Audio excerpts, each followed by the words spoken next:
श्रीराम समर्थ.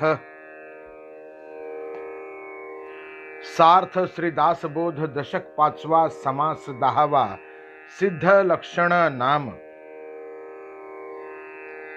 श्रीराम व्यर्थ संशयाचा देव, व्यर्थ संशयाचा भाव, व्यर्थ संशयाचा स्वभाव सर्व काही. व्यर्थ संशयाचे व्रत, व्यर्थ संशयाचे तीर्थ, व्यर्थ संशयाचा परमार्थ निश्चय वीण. संशय रहित, संशय सहित व व्रत व्यर्थ जाते. त्या तीर्थाबद्दल संशय येतो, ती तीर्थ पण व्यर्थ जाते. संशयाने भरलेला परमार्थ निश्चितपणा नसल्यामुळे व्यर्थ जातो.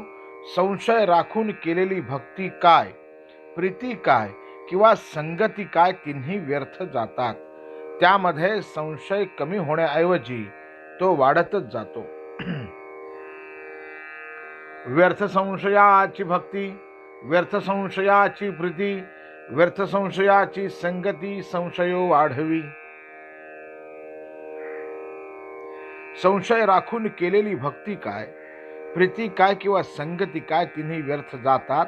त्यामध्ये संशय कमी होण्याऐवजी तो वाढतच जातो. व्यर्थ संशयाचे जिणे, व्यर्थ संशयाचे धरणे, व्यर्थ संशयाचे करणे सर्व काही. संशयाने भरलेले जीवन व्यर्थ जाते. संशय ठेवून केलेले सगळे काही व्यर्थ जाते. व्यर्थ संशयाची पोथी, व्यर्थ संशयाची व्युत्पत्ती, व्यर्थ संशयाची गती निश्चये वीण.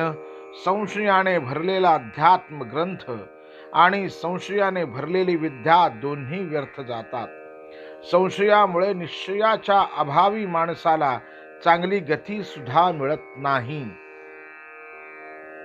व्यर्थ संशयाचा दक्ष, व्यर्थ संशयाचा पक्ष, व्यर्थ संशयाचा मोक्ष होणार नाही. संशयाने भरलेली तत्परता व्यर्थ असते. संशय बाळगून एखादा पक्ष आपला म्हटला तर तो वाया जातो. संशय असेल तर मोक्ष देखील व्यर्थ होतो, कारण संशयामुळे तो प्राप्त होत नाही.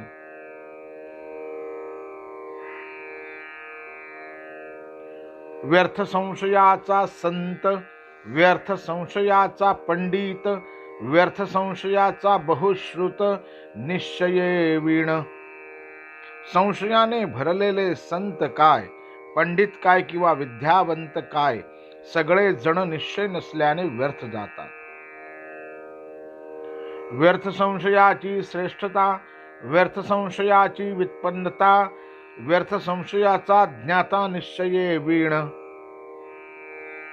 त्याचप्रमाणे संशयावर उभारलेली श्रेष्ठता, विद्वत्ता व ज्ञान निश्चितपणा नसल्याने व्यर्थ जातात. निश्चय वीण सर्व काही अनुमात्र ते प्रमाण नाही. व्यर्थची पडले प्रवाही संदेहाचे.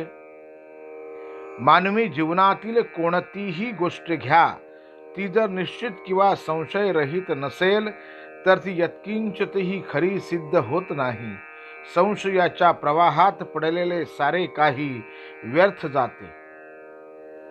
निश्चये वीण जे बोलणे ते अवघेची कंटाळवाणे.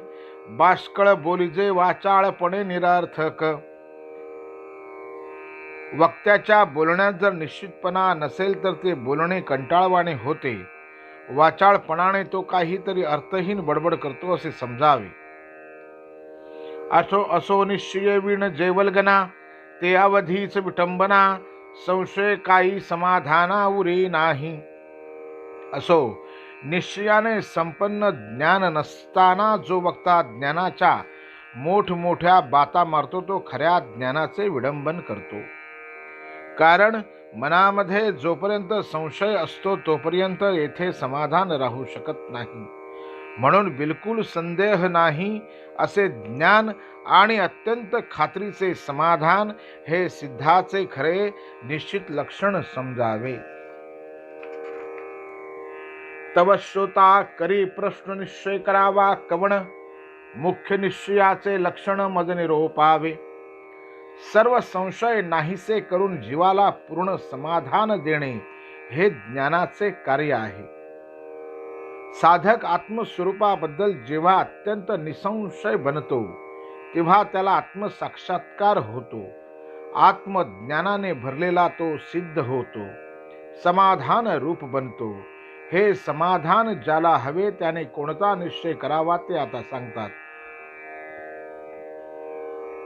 मी आत्मस्वरूप आहे आणि आत्मा व परमात्मा एकच आहेत,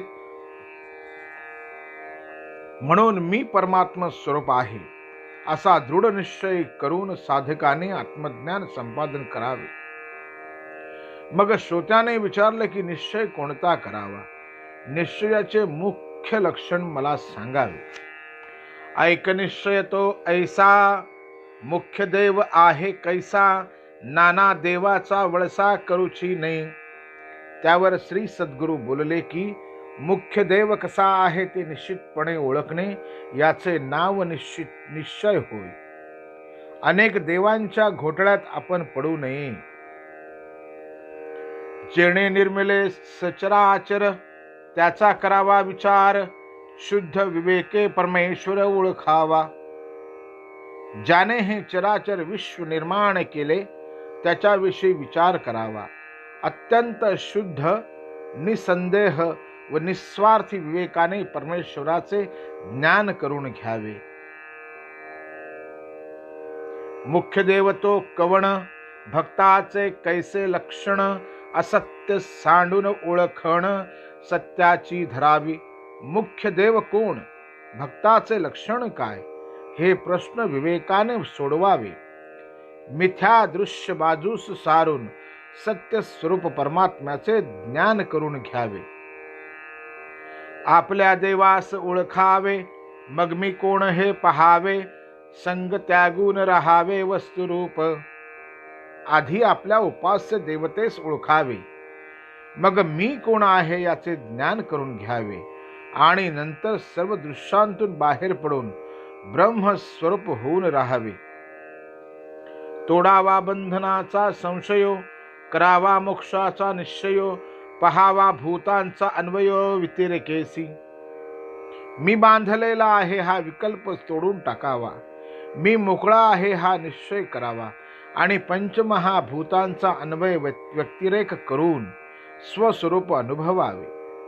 अन्वय म्हणजे आहेपणाने आत्मस्वरूपापर्यंत पोहोचणे आणि व्यतिरेक म्हणजे नाहीपणाने तेथे पोहोचणे. जे जे आपल्या अनुभवात शिरते ते सर्व काही स्वानंद सागरांतील तरंग आहेत. अशा आत्मीय भावनेने चराचर पाहणे यास अन्वय म्हणतात. जे जे अनुभवात शिरते ते सर्व काही स्वानंद सागरावरील बुडबुडे आहेत. अशा मिथ्यापणाच्या भावनेने चराचर पाहणे यास व्यतिरेक म्हणतात.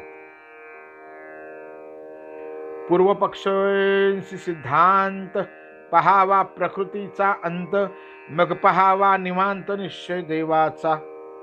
मी देह आहे हा पूर्वपक्ष, मी आत्मा आहे हा सिद्धांत. प्रथम पूर्वपक्ष खोटा ठरवून सिद्धांतापर्यंत यावे. तेथे सर्व साक्षिणी अवस्था येते. ज्या दृश्याचा मी साक्षी आहे ते प्रकृतीतून व्यक्त दशेस आलेले असते, पण आत्मज्ञान झाल्यावर दृश्य प्रकृतीत लय पावते आणि प्रकृती स्वरूपात विलीन होते. मग साक्षीत्व देखील उरत नाही. तेथे परमात्म स्वरूपाचा अनुभव येतो आणि देवाचे खरे शुद्ध स्वरूप निश्चितपणे कळते. देहाचे योगे संशयो करी समाधानाचा क्षयो, चळो नेचिने दावा निश्चयो आत्मत्वाचा.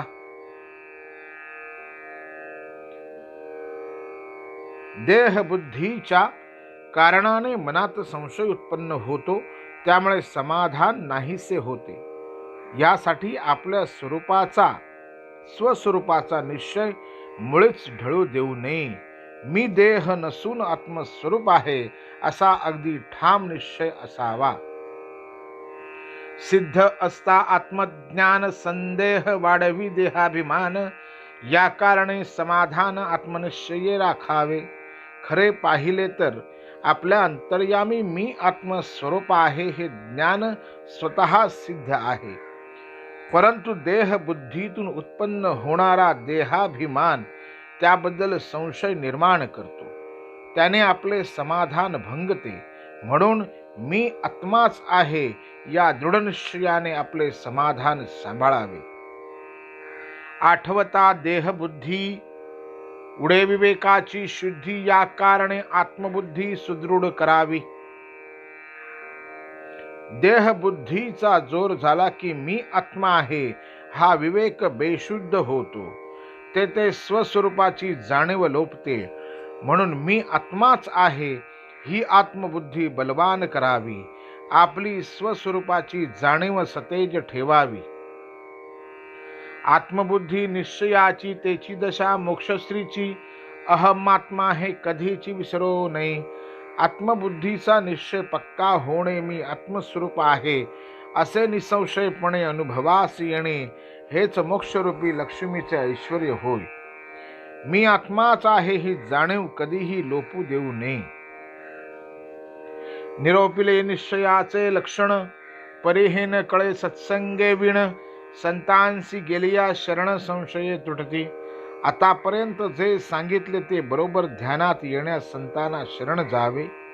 त्यामुळे संशय नाहीसे होतात व आत्मनिश्चय होतो. सिद्ध देहातीत असतो त्याची लक्षणे सांगणे शक्य नसते. ती अनुभवानेच आकलन होतात. निश्चय कोणता करावा हे सांगितले पण सत्संगती वाचून त्याचा बरोबर अर्थ ध्यानात येत नाही.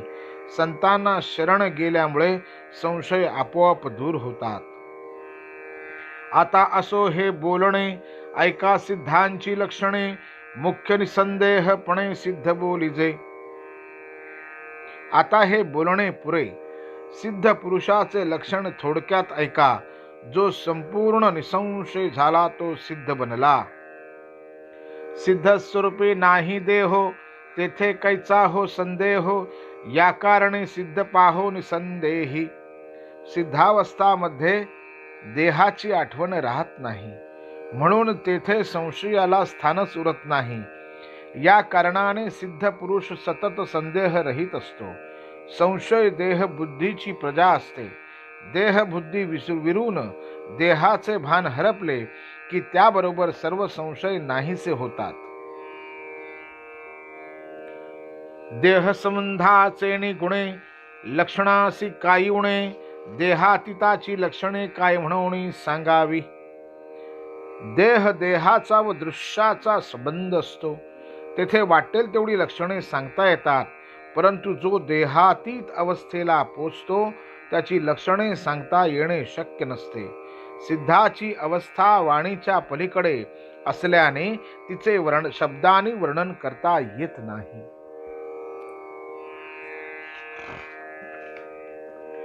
जे लक्षवेना चक्षुषी त्याची लक्षणे सांगावी कैसी. निर्मळ वस्तू सिद्ध त्याची लक्षणे कैसी. जे डोळ्यांनी पाहता येत नाही त्याची लक्षणे सांगता येत नाहीत. सिद्ध हा शुद्ध ब्रह्मस्वरूपच झालेला असल्याने त्याची लक्षणे वर्णिता येत नाहीत. जे इंद्रियांनी ग्रहण करता येते त्याचे वर्णन वाणीने करता येते. पण जे अतिंद्रिय आहे ते शब्दांच्या कक्षेमध्ये आणता येत नाही. म्हणून ब्रह्मस्वरूप बनलेल्या सिद्धांची लक्षणे सांगता येत नाहीत. लक्षणे म्हणजे केवळ गुणवस्तू ठाईची निर्गुण त्याची सिद्धांचे लक्षण वस्तुरूप. त्रिगुणांना लक्षणे असतात आणि परमात्मा वस्तू तर गुणांच्या पलीकडे असते. ती गुणरहित असते. सिद्ध पुरुष परमात्मा स्वरूप असल्याने तोही गुणरहितच असतो. गुणरहित असणे हेच त्याचे लक्षण होय. तथापि ज्ञानदशके बोलिले म्हणून वक्तृत्व आटोपिले न्यूनपूर्ण क्षमा केले पाहिजे श्रोती. परंतु हा विषय पुढे ज्ञानदशकात सांगितला आहे म्हणून येथील विवेचन आटोपते घेतो. त्यात जे कमी जास्त असेल त्यावर श्रोत्यांनी क्षमा करावी.